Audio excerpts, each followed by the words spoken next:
Assalamualaikum warahmatullahi wabarakatuh. Perkenalkan, nama saya Zahia Agustiana, NIM 3419148. Di sini saya akan menjelaskan atau memaparkan hasil tugas mini riset fikih dakwah saya yang kebetulan saya mendapatkan tema berupa film berbasis dakwah, dan saya mengambil judul film berbasis dakwah yang berhubungan dengan keefektifan film kepada dakwah, yaitu film Ketika Cinta Bertasbih.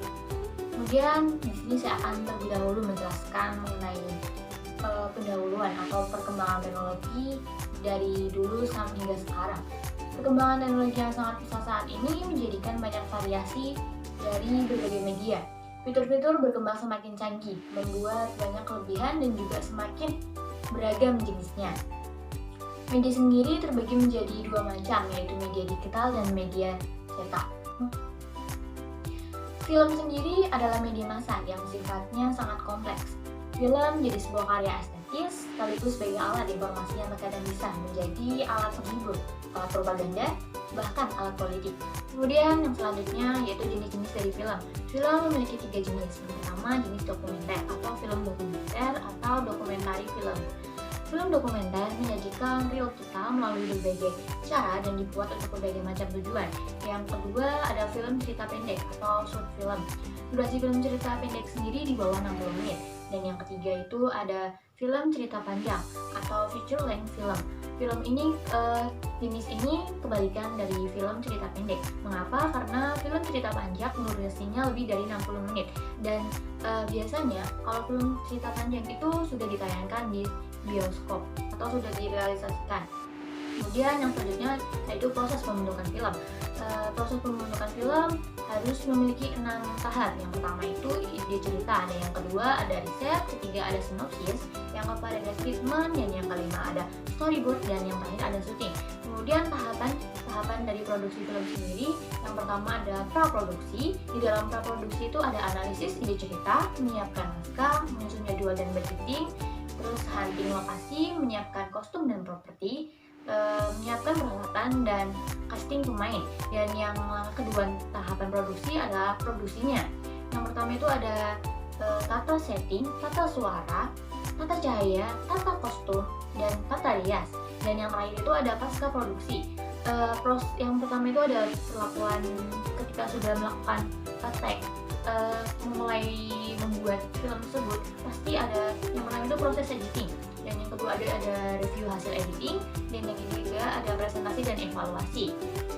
Kemudian peralatan yang digunakan dalam membuat film itu yang pertama ada clipboard, proyektor, lampu, kabel roll, TV monitor. Dan yang kedua ada kamera video VHS atau handycam, pita atau tab.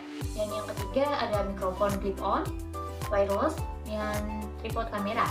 Kemudian aplikasi editing sendiri yang sering digunakan untuk para pemula itu kebanyakan mereka menggunakan Adobe Premiere Pro 2017 atau 2018. Kemudian ada KineMaster, Premiere Logo, After Effects, Viva Video, dan lain sebagainya. Kalau saya itu lebih ke After Effects dan juga KineMaster karena menurut saya itu fitur-fiturnya lebih mudah. Kemudian teknik kamera sendiri, teknik pengambilan gambar video yang pertama itu ada establishing shot, berupa pengambilan gambar atau syuting yang diambil dari jarak yang sangat jauh. Dan yang kedua itu ada long shot, syuting dilakukan dari jarak jauh. Kemudian yang ketiga ada medium shot, yang keempat ada over the shoulder shot, dan yang kelima ada close up. Close up sendiri itu adalah syuting diambil dari jarak dekat atau zoom. Kemudian tips merekam video dengan baik. Yang pertama itu jika memungkinkan selalu pergunakan manual fokus, dan yang kedua ada atur white balance pada setiap perpindahan lokasi atau pergantian sumber cahayaan. Dan yang ketiga ada melakukan pengambilan gambar di luar ruangan, outdoor shooting, posisikan matahari di belakang Anda, berarti biar nggak terjadinya backlight. Terus yang keempat ada gunakan tripod atau alat bantu lainnya agar proses pengambilan gambarnya itu stabilisasi atau stabil, nggak goyang-goyang. Dan yang kelima ada dalam kondisi rekaman tanpa alat bantu, pegang dan kendalikan kamera video, Anda bisa merekam dengan kedua tangan, jangan hanya satu tangan. Kemudian yang keenam gunakan zooming. untuk menata kondisi ambil gambar, hindari penggunaan pada saat merekam seperti rolling, kecuali jika ada maksud untuk tujuan tertentu. Kemudian shoot to edit, pastikan untuk memproses lebih lanjut setiap hasil rekaman Anda, editing. Untuk itu rekaman video harus diciptakan dan dipersediakan sedemikian rupa, harus sudah tertata. Kemudian jaga durasi setiap shoot, jangan kependekan atau jangan kepanjangan. Kemudian jaga setiap shoot dalam kondisi steady tanpa pergerakan kamera. Selanjutnya saya akan menjelaskan mengenai pastikan di dalam sebuah pengambilan video ada teknik-teknik dan kaidah-kaidahnya, dan di sini saya akan menjelaskan beberapa kaidah-kaidah dalam merekam video yang layak dinikmati oleh pemirsa. Yang pertama itu ada balance, framing, composition, horizontal lines, vertical lines, thread, ratio, diagonal lines, wiggle, perspective, looking room, walking room, hand room, golden mean, background, dan foreground. Yang kedua itu ada frame cutting point, yaitu terdiri dari extreme close up, big close up, medium close up, medium search, medium long search, terus extreme long search. Yang ketiga ada other type of shoot, yang keempat ada kamera movement, yang kelima ada kamera angle, yang keenam ada kamera angle yang kedua, yaitu berupa objektif kamera dan objektif alat, dan yang ketujuh ada shot by camera position, dan yang kedelapan ada shooting rules berupa jump cut, crossing the line, dan continuity.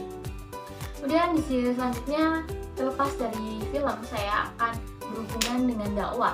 Di sini saya akan menjelaskan berupa film sebagai media dakwah di zaman sekarang. Media dakwah merupakan salah satu komponen dakwah, sekaligus media dakwah bukan penentu utama bagi kegiatan dakwah, akan tetapi media ikut memberikan andil yang besar untuk kesuksesan dakwah. Peran dakwah yang penting dan perlu selera diketahui semua lapisan masyarakat.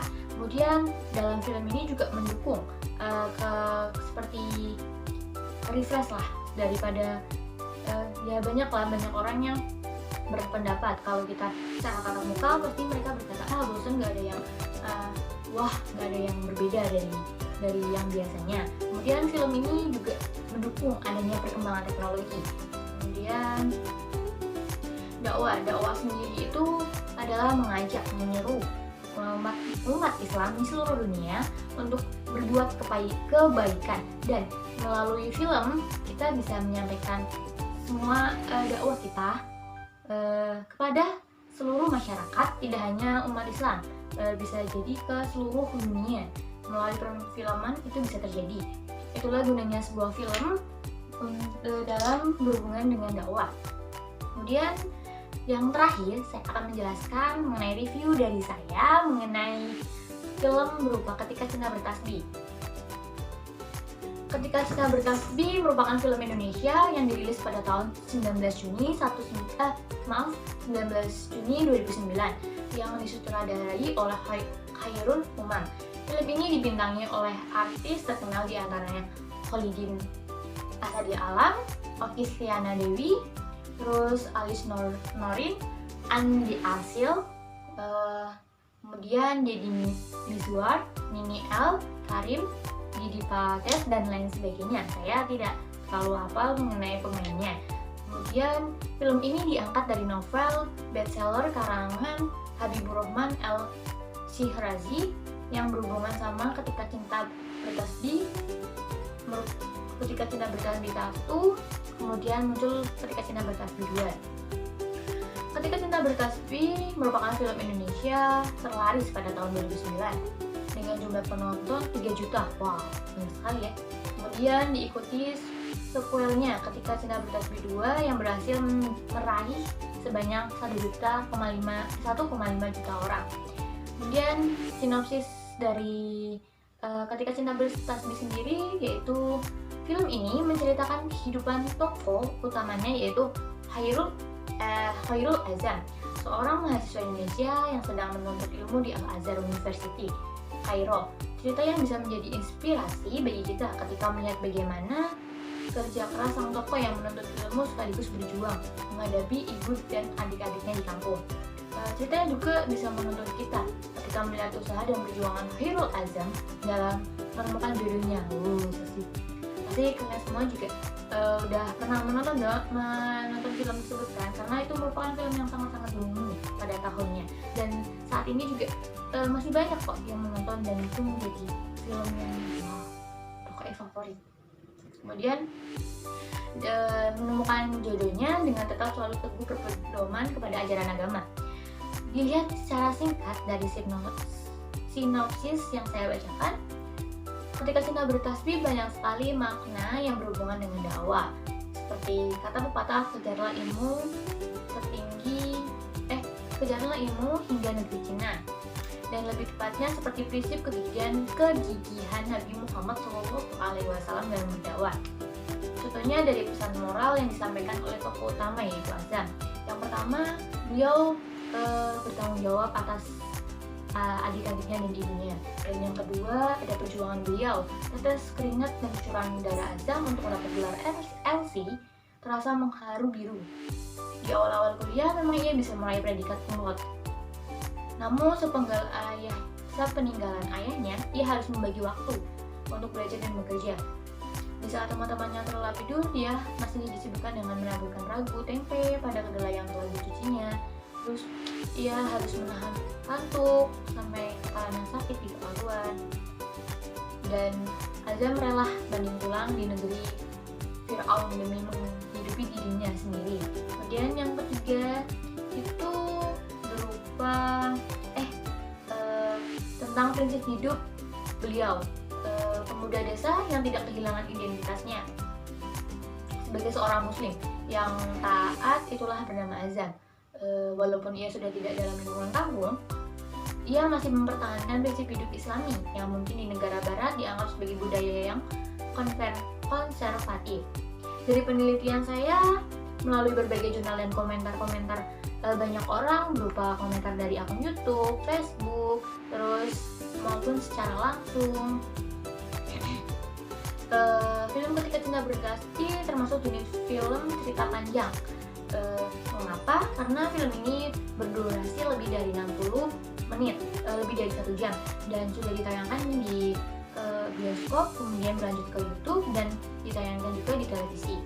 Kemudian film ini tuh tidak tanggung-tanggung, semua pemainnya berperan totalitas sekali, tidak ada yang menunjukkan seperti baru belajar, dan kostumnya pun juga mendukung, dan lokasinya pun sangat cocok. Kemudian menurut dari jurnal yang sudah saya baca dan berdasarkan komentar-komentar juga, tak dikecuali dari remaja hingga orang tua, mereka menyukai film ini. Buktinya saja hingga penontonnya 3 juta lebih. Dan dilihat dari komentar-komentar di akun YouTube, dan salah satunya itu mayoritas ada yang berkata gini, saya mau meniru tindakan dari Azam. Kemudian tanggapannya juga positif, semuanya itu tanggapannya, responnya itu positif. Jadi menurut saya film Ketika Cinta Bertasbih sudah berhasil dalam hal menyampaikan pesannya kepada masyarakat, dan alhamdulillahnya bisa dipraktikkan atau bahkan menjadi pedoman atau titik cita-cita atau titik teguh pendirian. Jadi menurut saya media film berbasis dakwah dari film Ketika Cinta Bertasbih itu merupakan efektif. Bisa dilihat dari kelanjutan seriesnya juga, berarti kan orang-orang mendukung akan adanya kelanjutan dari sebuah film tersebut. Jadi film berbasis dakwah menurut saya. Mungkin itu sedikit penjelasan dari saya. Apabila ada kekurangan atau salah kata, saya mohon maaf, dan saya mohon maaf juga karena saya baca, karena saya kalau tidak baca tidak bisa. Terus juga saya apabila berkatanya kurang sopan, ada campur-campur, saya juga mohon maaf. Terima kasih sudah menonton video saya. Sekian, wassalamualaikum warahmatullahi wabarakatuh.